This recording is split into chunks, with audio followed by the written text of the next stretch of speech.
कलाकार अपनी कला से अनकही बातें कहना एक कलाकार की कला होती है। इसी कला के सहारे वो अपने अंदर के भाव जैसे खुशी, दुख, क्रोध आदि दिखाते हैं। कुछ कलाकार अपनी कला से हमें कुछ संदेश देना चाहते हैं।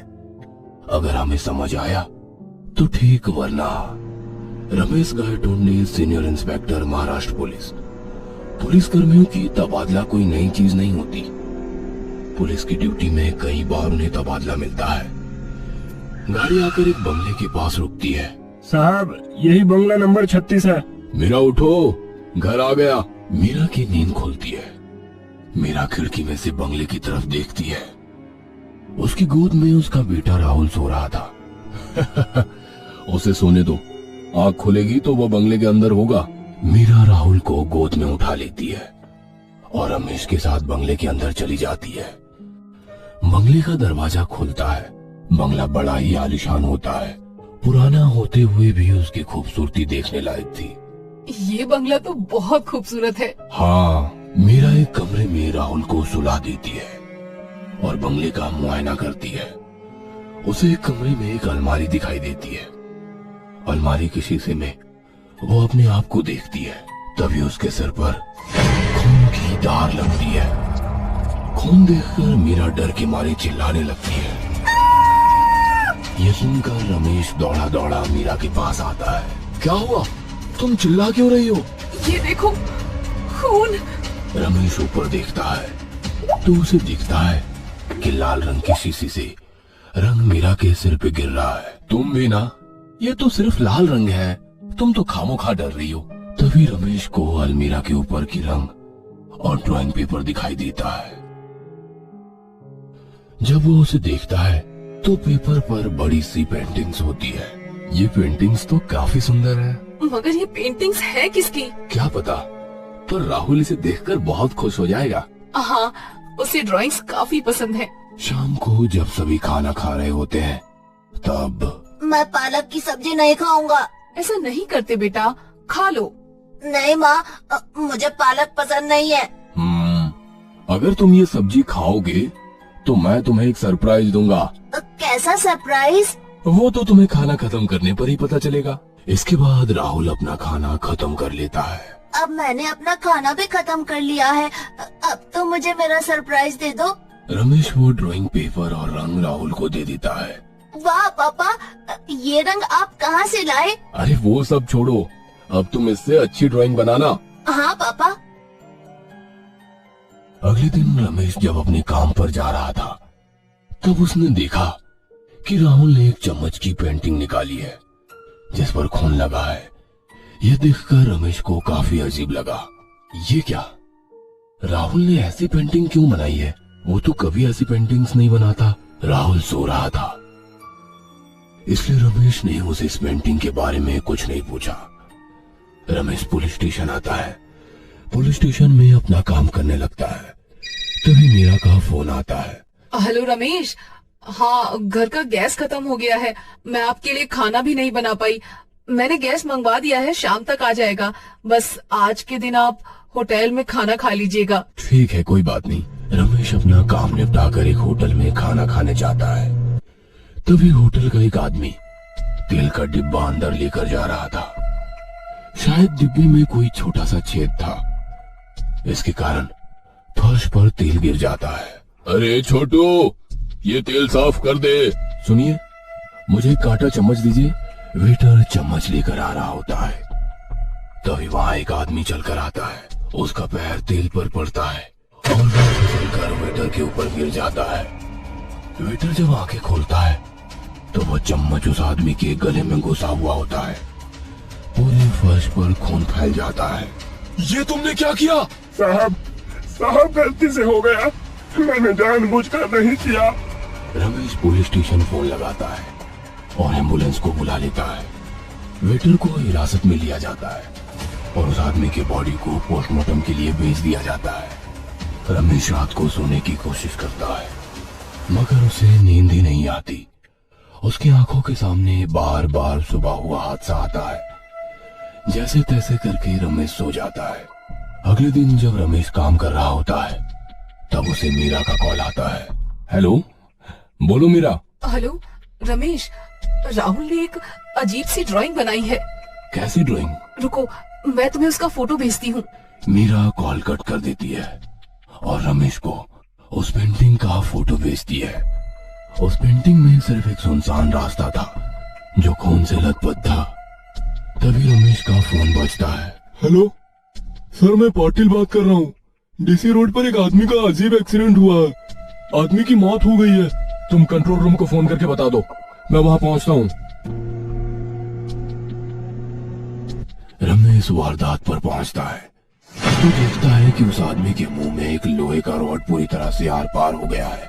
लोगों से पूछताछ करने पर पता चला कि इस आदमी के कार के टायर अचानक से फट गए और गाड़ी जाकर रोड के किनारे बाहर निकली हुई इस रॉड से टकराई। रमेश को कुछ भी समझ नहीं आ रहा था। राहुल एक अजीब सी ड्राइंग बनाता है और उससे खून हो जाता है।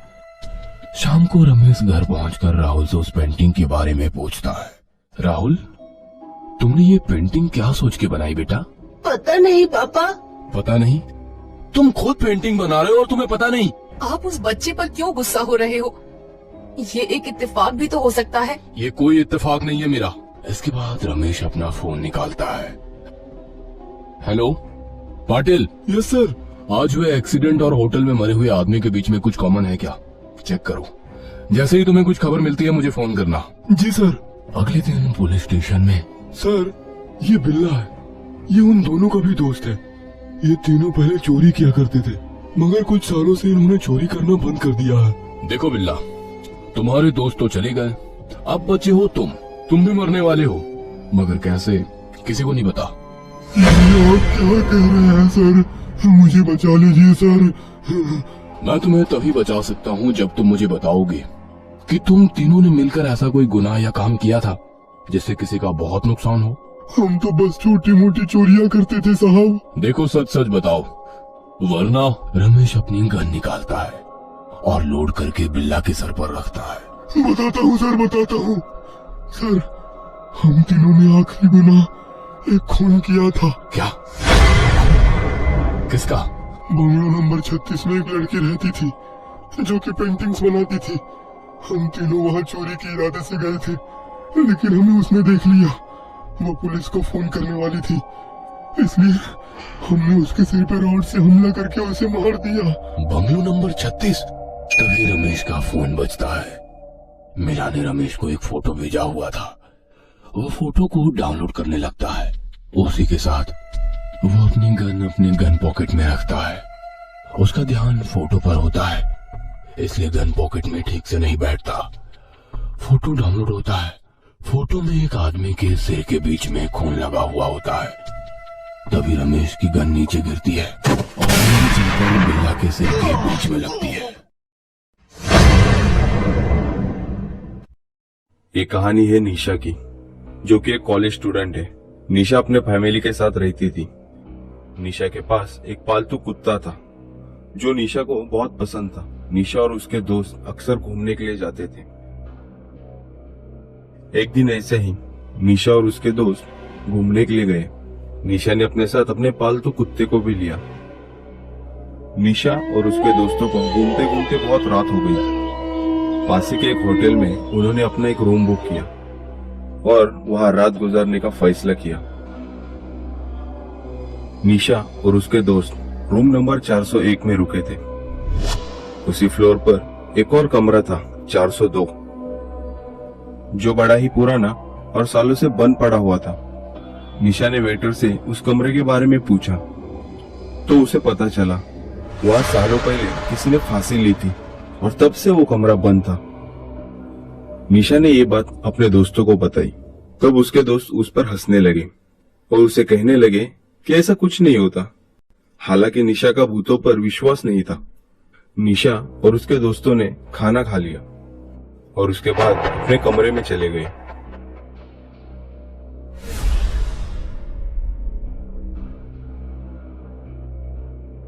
कमरे में सब देर रात तक बातें कर रहे थे। तभी एक दोस्त निशा से बोला,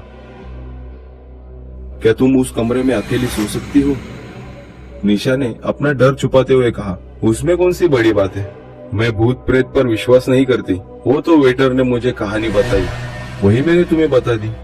उस पर उसका दोस्त बोला, ठीक है फिर आज की रात तुम उस कमरे में सो जाओ। ये सुनकर निशा के पसीने छूट गए। निशा ने कहा, क्यों? हमने पैसे तो इस कमरे के दिए, फिर उस कमरे में क्यों सोऊं? इस पर उसका दोस्त बोला, हाँ अब तो तुम ऐसे ही बोलोगी, तुम्हें डर जो लग रहा है। उसके दोस्त ने कहा, ठीक है तुम अपने कुत्ते को लेकर आज की रात अकेले उस कमरे में सो जाओ। निशा के दोस्त ने वेटर को पैसे देकर उस कमरे की चाबी ले ली और निशा और उसके कुत्ते को उस कमरे में सोने के लिए भेज दिया। निशा ने गुस्से में तो बोल दिया, पर वो कमरा देखकर वो बहुत डर गई, क्योंकि वो कमरा बहुत डरावना और पुराना था। निशा एक बेड पर लेट गई और उसका कुत्ता उसी बेड के नीचे जाकर बैठ गया। निशा को नींद नहीं आ रही थी। उसने अपना हाथ बेड के नीचे डाल दिया। तभी उसके कुत्ते ने उसका हाथ चाट लिया। उसे तसल्ली हुई कि उसके साथ उसका कुत्ता है। कुछ देर बाद निशा की आंख लग गई और अचानक जोरों की आवाज हुई और निशा की नींद टूट गई। निशा ने देखा कि टेबल पर रखा फ्लोर पॉट टूट गया। निशा ने राहत की सांस ली। उसने अपना हाथ बेड के नीचे डाल दिया और उसके कुत्ते ने उसका हाथ चाट लिया और बाथरूम जाने के लिए अपने बेड से उतर गई। जैसे ही वो बाथरूम का दरवाजा खोलती है, उसे दिखाई देता है कि बाथरूम में उसका कुत्ता मरा पड़ा हुआ है। उसे देखकर मानो उसके पैरों तले जमीन खिसक गई। उसके पसीने छूटने लगे, दिल की धड़कनें तेज होने लगी और फिर उसे याद आया कि अगर मेरा कुत्ता यहाँ मरा पड़ा हुआ है तो वहां मेरा हाथ किसने चाटा। निशा बहुत ही डरी हुई है, फिर भी वो अपने बेड की तरफ बढ़ती है और जैसे ही वो बेड के नीचे देखती है